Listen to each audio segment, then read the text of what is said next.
Bonjour, bonjour, bienvenue sur le plateau de Batijournal TV. Nous sommes sur la Wood Arena, salon Eurobois 2026 à Lyon. Et avec mes 4 invités, nous allons parler d'agencement, mais pas n'importe quel agencement, l'agencement durable. On va voir comment faire des intérieurs 100% responsables. Pour en parler avec moi, Claire Bourget. Claire, bonjour. Prenez votre micro. Bonjour.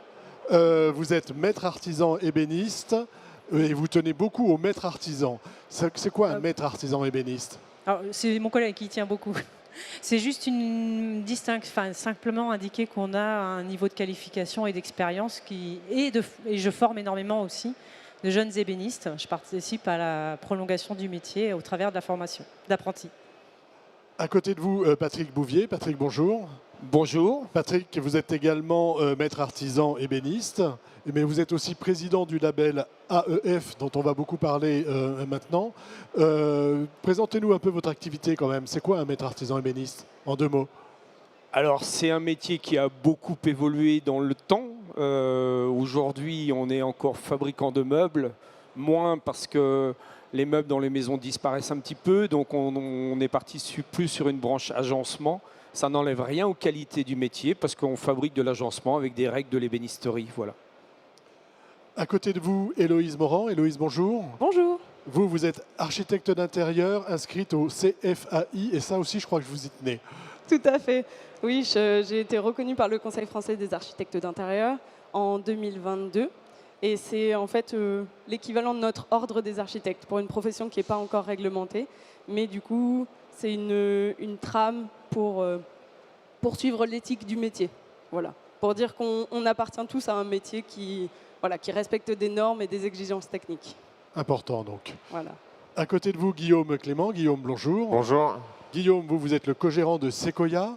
Sequoia, on a vu tout à l'heure, puisque vous êtes déjà venu, la partie, on va dire, structure. Là, vous allez nous parler plutôt menuiserie. C'est ça, exactement. Oui, Sequoia, en fait, c'est une entreprise de menuiserie charpente. À l'origine, c'est l'entreprise de mon grand-père qui a créé l'entreprise en 72. On est basé dans la Loire. On est à peu près 70 personnes. Et donc, voilà, je suis associé avec mon frère. Et on intervient dans le 100 km autour de Saint-Étienne et 100 km autour de Lyon. Voilà, et donc une partie charpente et une autre partie menuiserie, agencement. C'est ça, exactement, ouais. Tout à fait. On fait à peu près moitié de charpente et moitié de menuiserie agencement. Alors, je l'ai dit en présentant, on va parler d'agencement durable et d'intérieur 100% responsable. Première question, un intérieur, à tous les 4, un intérieur 100% responsable, qu'est-ce que c'est? Qui veut s'y coller? Allez-y. Pour moi, un intérieur 100% durable, c'est un intérieur aménagé avec des matériaux qu'on trouve soit localement, soit des matériaux qu'on peut trouver en réutilisation. Donc tout à l'heure, je vous présentais un projet avec du bois qu'on a trouvé dans les forêts vraiment très locales, mais c'est vraiment dans un rayon le plus proche possible, des ressources le plus proche possible. Pour vous, Héloïse? Pour moi, un intérieur responsable, c'est la circularité. Donc, dès le premier coup de crayon d'un projet d'architecture intérieure, on doit penser à ce qui préexiste au projet. On doit penser à ce qu'on amène dans le projet et d'avoir une vraie exigence de durabilité sur tout ce qui rentre, en fait, que ce soit les matériaux, des partenaires de confiance, créer une relation aussi de confiance avec le client, d'avoir en fait la responsabilité et l'éthique éco-responsable, c'est plus que juste le matériau biosourcé ou local. Ça va plus loin que le matériau biosourcé pour vous. Ça va être la fabrication locale, ça va être les moyens de transport qui acheminent les matériaux ou les produits, les agencements jusqu'au site de projet. Ça va être vraiment des relations aussi humaines et éthiques, faire appel à des entreprises qui ont ces valeurs-là. On verra avec vous tout à l'heure comment vous travaillez. Claire, pour vous? Pour moi, un intérieur responsable, c'est un 100% responsable, pardon. C'est un intérieur qui a été conçu en conscience justement de ce qui est, les aménagements qui sont conçus en conscience de leur impact sur justement l'environnement, le monde économique dont on fait partie. Donc je vous rejoins sur le fait que travailler en local, c'est quand même mieux que de faire venir des produits qui viennent de très loin, qui n'ont pas forcément été fabriqués dans des conditions très éthiques. Ouais. On a cette chance en France d'avoir des entreprises sur un maillage territorial qui est quand même important, qui permet de fabriquer local, faire travailler des entreprises locales avec des matériaux locaux, donc limiter les transports, limiter l'impact environnemental général et accessoirement d'embaucher du monde, donc de faire vivre la société tout simplement. Voilà, tout simplement. Hein. Le local, c'est aussi travailler en local. Patrick, vous, votre petite définition, et je sais qu'au niveau du label, c'est une question que vous vous posez. Alors, je vais peut-être d'abord, dans un premier temps, compléter tout ce qui a été dit, parce que je crois qu'on a oublié aussi quelque chose de très important dans la vie de ce qu'on va produire, c'est la recyclabilité en fin de vie, et surtout aussi la réparabilité. C'est aussi ça le développement durable, c'est-à-dire que quand on installe un aménagement quel qu'il soit dans l'intérieur de maison, c'est de pouvoir garantir aux personnes qui ont investi d'assurer, je dirais, la maintenance de ce qu'ils ont investi. Il y a un SAV. Si jamais il y a un truc qui ne fonctionne pas, quelque chose qui ne fonctionne pas, il faut que ce soit réparable. Voilà. Ce n'est pas quelque chose qu'on ne peut pas démonter et qu'on ne peut pas... Je pense que c'est une notion très importante. C'est inscrire aussi une production dans une durée. Développement durable, durée. Voilà. Héloïse, vous vouliez réagir? Oui, l'idée de la circularité, c'est justement ça, c'est en fait de partir du matériau de base ou de la conception de base et de pouvoir déjà en fait donner une seconde vie à des matériaux qui ont déjà été produits, donc ne pas reproduire à l'envi, les réutiliser, valoriser du coup l'existant et les réemployer de la meilleure des manières pour que ce soit recyclable après. Il y a une gestion des déchets qui fait... plutôt que la linéarité qu'on connaît, de reboucler en fait tout ça. Boucler une boucle. Voilà. La circularité. C'est ça. Claire. Et en faisant ça, ça ne nous empêche pas de faire des belles choses, surtout. Oui, ça c'est ce qu'on voulait dire à la fin. C'est vrai. C'est-à-dire que ce n'est pas uniquement... Hein, ça veut dire que vous continuez votre travail d'architecte ou de maître artisan et vous faites des belles choses. Patrick, on va parler d'un label. Vous êtes président du label AEF. Le label AEF, qu'est-ce que c'est? Alors déjà, sans prétention aucune, je crois que c'est un des plus vieux labels en production en France, puisqu'il date de 1993. Donc on remercie nos pères de métier qui ont eu la bonne idée d'inventer ce label. À l'origine, c'était la protection et surtout la promotion d'un vrai savoir-faire qui perdure, puisque... on est encore l'exemple aujourd'hui, on en a encore beaucoup. Alors je vous invite à venir nous voir sur notre stand pour ceux qui voudraient nous découvrir un peu plus. Donc ce label, je vous le redis, il est d'abord là pour, à l'origine, communiquer sur un métier qui a été fortement chahuté. Hein, je vous le disais tout à l'heure, c'est un métier qui est en pleine mutation, comme beaucoup de métiers sur notre territoire. C'est aussi un métier en ce moment qui travaille... plus sur du lobby, sur des normes qui nous sont imposées. C'est une réalité, on a nos amis agriculteurs qui manifestent régulièrement, mais on a aussi nos problèmes de normes. Donc, vous êtes en train de me dire que vous avez trop de normes? Non, non, non. Sauf que nous, on a abordé le problème un peu différemment. C'est qu'on s'est dit, d'une réglementation, on peut en faire une force. Plutôt que de s'opposer, on a regardé, on a déchiffré, on s'est dit, d'abord, faisons-nous connaître. On a expliqué qui on était aujourd'hui. Ça a été déjà une première étape. On a rencontré les éco-organismes, on a rencontré des élus. On travaille encore en ce moment. On a des petites victoires quand même à notre compteur, hein, parce qu'on parle d'argent. Et puis là, on dessert une profession quand même qui est encore fortement impliquée sur notre territoire. On a encore à peu près 14 000 entreprises qui travaillent dans l'ameublement au niveau artisanal. Donc c'est quand même une tâche importante, c'est du bénévolat, hein, mais on le fait avec joie parce qu'on a des petites victoires et ça nous fait du bien, quoi. Donc voilà, l'intérêt de ce label, il est là. Alors moi j'aime bien dire, ce label, c'est pas les meilleurs ébénistes de France, c'est juste des ébénistes qui se sont mis en réseau pour protéger un métier qui a encore du sens aujourd'hui et puis pour rendre service à ceux qui n'ont pas le temps de s'investir ou de s'engager. Voilà. On parlait de durabilité, enfin on parle de durabilité, d'intérieur 100% responsable. Comment dans le label sont intégrées ces notions? Alors, on a ce qu'on appelle, nous, une charte d'engagement, parce qu'on ne devient pas artisan ébéniste comme ça du jour au lendemain. Hein. On est certifié par un bureau de contrôle que beaucoup connaissent, c'est le FCBA, hein, puisque c'est des gens neutres qui viennent dans nos ateliers pour dire oui, cet ébéniste répond entre autres À cette charte. à cette charte. Et cette charte, elle est signée. C'est vraiment une charte d'engagement. Et pour la petite histoire, le 16e point de la charte, alors vous ne le voyez peut-être pas à l'écran, mais c'est le point justement sur ce qui nous réunit aujourd'hui, le développement durable. Et on l'a instauré depuis 2015 dans notre charte. Donc Ça fait 10 ans, donc vous 10 avez ans. une certaine expérience. Voilà. Pourquoi c'est important pour vous d'être labellisé? Justement, c'est faire valoir non seulement la qualité du travail fait et le respect des règles de l'art, mais au-delà de ça, c'est une manière de travailler et mettre en valeur nos pratiques, nos bonnes pratiques au quotidien. Parce qu'on a, au travers de ce point, la réflexion de départ en 2015, c'était de se dire finalement, on fait beaucoup de choses dans nos ateliers. C'est comme Monsieur Jourdain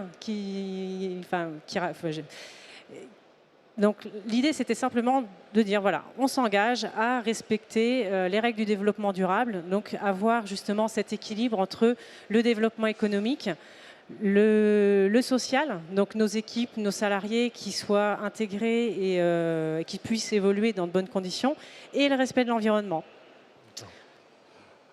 Un petit exemple dans le travail que vous réalisez qui rentre dans ce cadre-là. Je dirais que la majorité de nos conceptions, enfin de réalisations, Elles le sont toutes. Oui, parce qu'en fait, c'est une manière de travailler intrinsèque. Alors, on a, au niveau collectif, travaillé, on s'est dit, on va expérimenter justement, on a besoin de toucher, la théorie c'est bien, mais ça ne fait pas tout.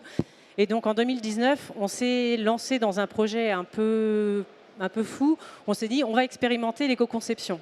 Donc là, on est en plein dans le sujet, puisque l'éco-conception, c'est vraiment quelque chose on est dans le 100%. C'est le cœur du sujet, de toute façon. Voilà, c'est le cœur du sujet.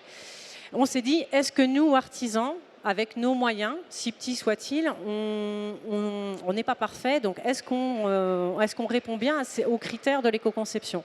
Donc plutôt que d'étudier, de se renseigner, d'étudier comment ça marchait, on s'est dit, on a constitué 3 équipes sur le territoire français, donc 3 équipes régionales. Chacun a travaillé sur un projet, donc en sont sortis 2 projets de mobilier et un projet d'agencement, justement.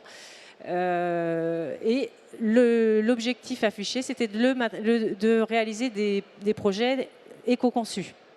Donc le choix des matériaux a été important, les techniques employées a été important.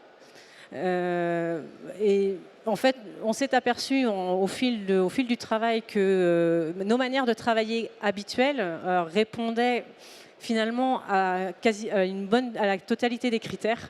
On a ressorti quelques vieilles techniques du placard, c'était assez rigolo. Par exemple? Par exemple, sur le projet les barges de Loire là, qui s'affichent, on a tous nos collages, tous nos cintrages ont été faits à la colle de poisson. Aujourd'hui, c'est pas des matériaux, c'est des matériaux qu'on aurait plutôt tendance à laisser aux restaurateurs, mais finalement, on peut tout à fait utiliser des matériaux comme ça. On est sur une colle animale, pas d'additifs, pas de composés chimiques. Et la table est encore debout, je vous rassure, elle n'a pas bougé d'un iota. Moi, je ne me fais pas trop de soucis, à vrai dire. Patrick, sur ce label, qu'est-ce qu'on peut ajouter? Déjà, je reviens sur cette notion de réseau. Là, ce qui passe à l'écran en est bien l'exemple, parce qu'on a mis quand même 21 entreprises quand même dans cette histoire pendant pratiquement 18 mois. Donc c'est du temps hors entreprise, hein, c'est vraiment du temps avec vraiment l'envie de ce côté, comme le disait Claire, ce côté expérimental, de se dire où on en est dans nos ateliers. Est-ce qu'on fait bien? Est-ce qu'on fait mal?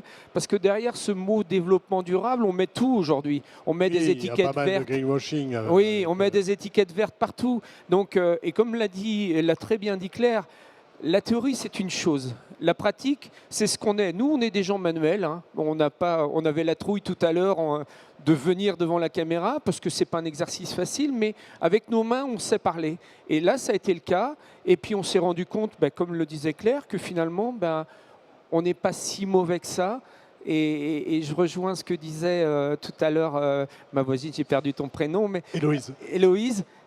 Et en plus, on a été beaucoup plus loin que ça, c'est qu'on a analysé aussi nos modes de transport, nos modes d'emballage, nos modes d'approvisionnement. Ça nous a remis aussi en question. Voilà. Et ça, c'est des choses qui aujourd'hui sont appliquées naturellement. Voilà. On les fait même évoluer parce que justement, c'est là où le lien se fait avec le travail sur les obligations réglementaires. C'est qu'on on est sous le coup de la loi AGEC qui nous oblige justement à avoir une réflexion et à pousser un peu plus haut les critères. Hein.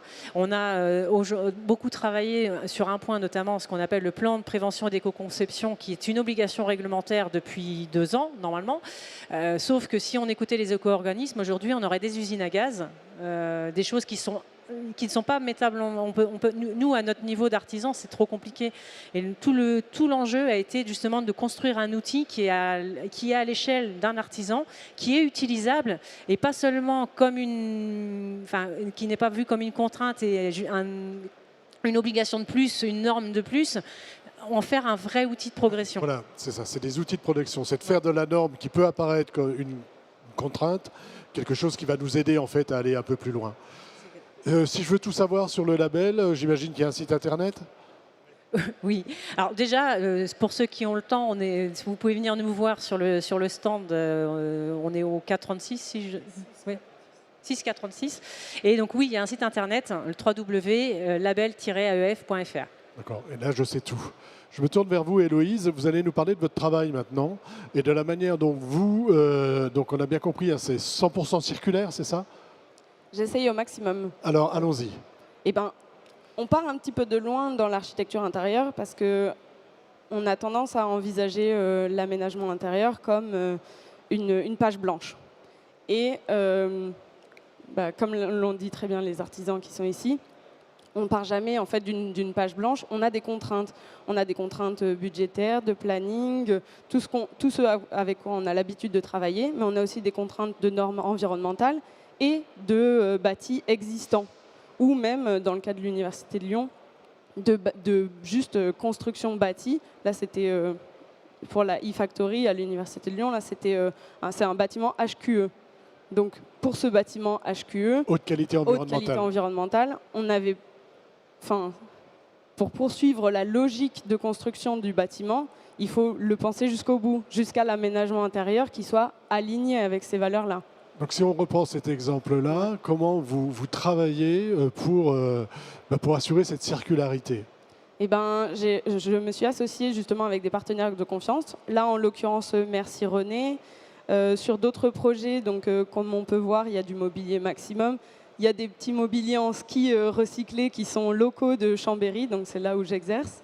Et donc, avec ces partenaires qui sont de confiance, on arrive à travailler des matériaux qui sont locaux ou recyclés et à aménager, à utiliser en fait des matières pour que l'aménagement soit le plus basé sur le plus de réemploi possible. Là, sur le projet qui est en bas à droite, j'ai réussi à aménager l'équivalent de 40 postes de travail plus 5 espaces collectifs avec 3% de neuf, donc en mobilier et équipement, 3% de neuf, donc 97% de mobilier et équipement issus du réemploi, donc la seconde main directe, voire même de la réutilisation de mobilier qui était déjà présent sur place et qu'on a repeint, retransformé.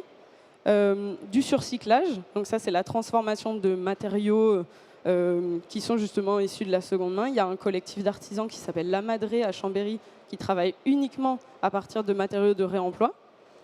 Donc là par exemple, la table qu'on voit tout à droite, son plateau il est fait en parquet issu des JO 2024. Et les piétements, c'est des anciens arceaux de serre industrielle. Donc c'est possible de faire à la fois du beau, de l'utile, parce que moi j'ai toujours cette vision globale d'esthétique, de technique, d'ergonomie, parce qu'il faut que ce soit durable. Là, moi je travaille principalement durable, pour les ça veut dire aussi collectivités. bien assis, par exemple. Là, tout à fait. Il faut que ça tienne dans le temps. Moi, je travaille principalement pour des professionnels et des collectivités. Donc, on a du fort passage, en fait, sur des restaurants de collectivité, sur un hall d'accueil. Il y a beaucoup de monde qui passe. Si la chaise, elle ne tient pas au bout de 2 assises, ben, ça ne fonctionne pas. Parce que la durabilité, c'est aussi le temps d'utilisation du produit. Exactement. Mais le temps d'utilisation du produit, il peut être prolongé en réutilisant les matériaux. Donc, réutiliser le plateau de table, le replaquer. Et donc pour ça, j'ai fait beaucoup de recherches, beaucoup de rencontres Et je me suis entourée vraiment d'un réseau d'acteurs qui pensent le projet justement à sa source. Là, vous avez des maîtres d'ouvrage, on va dire publics, qui sont sensibilisés à ces questions, j'imagine. Quand vous leur dites, ben voilà, on va travailler avec 97% de matériaux récupérés, recyclés, de mobilier qu'on va réutiliser, qu'est-ce qu'ils vous disent? Ça va être moche? Alors, il y a un peu cet a priori-là. C'est que quand on a approché le SDIS du 74, qui n'avait pas forcément l'intention de faire tout le projet en réemploi, il y a des lieux où il y a une forte valeur d'image, par exemple le hall d'accueil ou un salon de réception, où on n'a pas envie que la chaise elle ait un petit défaut, on n'a pas envie de choses comme ça. Sauf que le réemploi, c'est pas ça. Le réemploi, ça peut être du reconditionné. Donc quelque chose qui soit fonctionnait pas, soit était un peu abîmé, qui a été réparé par des entreprises et des artisans qualifiés, parfois même regaranti. On a aujourd'hui pas mal de partenaires qui regarantissent jusqu'à 2 ans le mobilier, donc c'est l'équivalent du neuf. Et avec un travail qui est super qualitatif. J'espère montrer avec les exemples qu'il y a là que ça peut être joli, mais aussi éthique, durable. Joli, éthique, durable, 100% responsable. 100% responsable. À côté de vous, Guillaume, on va partir en Haute-Loire, c'est ça? Non, dans la Loire. Dans la Loire, c'est la Loire. Mince. C'est pas grave, c'est pas très loin. On est à la frontière. Ok. Parlez-nous de ce qu'on voit à l'écran. Donc en fait, ça c'est un projet pour lequel on a réalisé tout l'aumnuiserie intérieure et agencement. Et en fait, la volonté du maître d'ouvrage, ça a été vraiment d'avoir du mobilier avec la ressource la plus locale possible. Et donc en fait, on a travaillé avec une designeuse stéphanoise qui s'appelle Nadine Cahen, qui a conçu le mobilier et qui a été fabriqué dans nos ateliers à partir de sapins des forêts à peu près 20 km de la faculté. Et c'est vraiment un moyen de favoriser l'économie locale. Tout à l'heure, on parlait de formation. On est dans une université. L'objectif, c'est quand même d'avoir suffisamment de ressources dans les entreprises pour employer ces salariés, pour pouvoir les former aussi dans nos facultés. Et au lieu d'acheter ce mobilier qui pourrait venir de on ne sait pas quel bout du monde, il a été fabriqué à 15 km de la faculté. Et les étudiants peuvent en profiter. Tout à l'heure, on parlait de réparabilité, d'entretien. Voilà, vous voyez, c'est du mobilier en bois massif. Donc, s'il y a une problématique, il peut être réusiné, retraité. Donc, c'était vraiment une démarche responsable, aussi bien en termes de ressources, mais aussi en termes de contexte économique. Ça a été prévu pour être démonté, réutilisé plus tard? Alors, pour l'instant, non. C'est dans le grand self. Mais après, potentiellement, vous voyez, on peut recouper le banc, rajouter un pied si besoin. Et tout à l'heure, on parlait avec Héloïse d'un projet qu'on a réalisé au Bourget du Lac, dont je me suis souvenu. Et là aussi, l'architecte, on a fait une construction en CLT, donc en parois en bois massif. Et dans sa conception, l'architecte avait découpé des tables dans les chutes des murs. Donc on a fait usiner ces chutes. Et aujourd'hui, il bénéficie de deux belles tables en bois massif qui sont issues des chutes qui auraient été... de CLT qui auraient été jetées. Exactement. Donc voilà, c'est aussi un moyen de faire profiter des ressources qui auraient été mises au rebut si on n'y avait pas pensé avant, quoi. Là, en termes de transport de kilomètres, on va dire, vous, comment ça... on est très près, on est très local. La ressource, la forêt, a une vingtaine de kilomètres et la fac à 10 kilomètres. Donc c'est un matériau qui a très peu voyagé. Matériau qui a très peu voyagé. C'est du sapin, c'est ça? Oui, c'est ça, c'est du sapin, ouais, du sapin blanc du Pilat. Est-ce qu'il a des spécificités particulières pour l'agencement? Est-ce que c'est quelque chose qui est très utilisé en agencement ou pas? Eh ben, pas vraiment, mais c'est sûr que voilà, c'est un bois qui est noueux. Après, c'est un bois qu'on a fait sécher. C'est un bois qu'on a usiné, collé et ensuite traité par un traitement alimentaire pour que les étudiants puissent y manger dessus. Mais c'est vrai que ça aussi, il faut que, comme on parlait tout à l'heure des maîtres d'ouvrage, des maîtres d'œuvre, faut qu'ils aient cette sensibilité-là de se dire, bah oui, c'est sûr qu'on va peut-être pas utiliser le matériau parfait pour l'usage, mais il aura ces petites caractéristiques qui vont lui donner quelque chose d'unique. Oui, quelque chose d'unique. En fait, là, de toute façon, c'est unique. Il n'y en a pas d'autres de ces bancs-là, exactement, de ces oui, tables-là. Ça vient de chez vous et ça vient de la forêt d'à côté. Exactement. Héloïse, vous vouliez réagir? Oui, en fait, ça m'évoque aussi l'importance d'avoir des artisans qui ont un savoir-faire, en fait. Parce que justement, ils vont pouvoir savoir que ce pain-là, il faut le faire sécher avant de le travailler. Il faut savoir comment le travailler pour que justement ce soit le plus durable possible. Il faut vraiment mettre en valeur tous ces savoir-faire. Voilà. Et c'est ce que nous, on essaye de faire justement en tant que maître d'œuvre. C'est notre job de prescription, en fait. En dehors d'être ici, de nous présenter ces projets, est-ce que vous, Sequoia, vous communiquez sur cet aspect local, durable du travail que vous réalisez? Est-ce que vous mettez ça en avant ou est-ce que finalement ça se fait naturellement et puis Oui, c'est pas nécessaire? Si, bien sûr, il faut mettre ça en avant. Aujourd'hui, on a entamé une démarche un petit peu de prescription et de formation de nos clients, des architectes, des maîtres d'ouvrage, et des entreprises générales aussi avec lesquelles on travaille. Et chaque mois, on organise une visite de l'entreprise avec une visite des ateliers, une présentation des systèmes constructifs et des ressources qu'on peut utiliser localement. Et puis après, un échange avec les collaborateurs. Et c'est vraiment par ce biais de travail de fond que au moment de la naissance d'un projet ou de l'étude du projet, ils vont penser « Ah bah oui, tiens, j'ai vu ça, ça se passait chez Sequoia, je vais peut-être le faire, peut-être avec un autre artisan. » Oui, j'ai vu ça aussi chez vous. Enfin, voilà, exactement, ça, mais l'objectif, c'est de générer un mouvement qui va permettre d'être dans quelque chose de plus vertueux.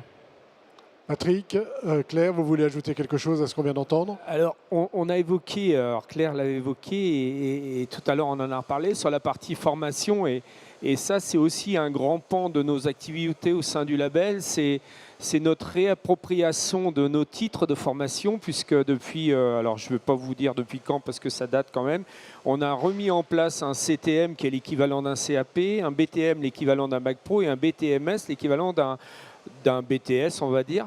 Ce sont des titres de profession. Donc là où c'est important pour faire le lien avec ce qui nous intéresse aujourd'hui, c'est qu'à partir du moment où nous sommes propriétaires de nos titres, nous enrichissons les référentiels au fur et à mesure de nos travaux.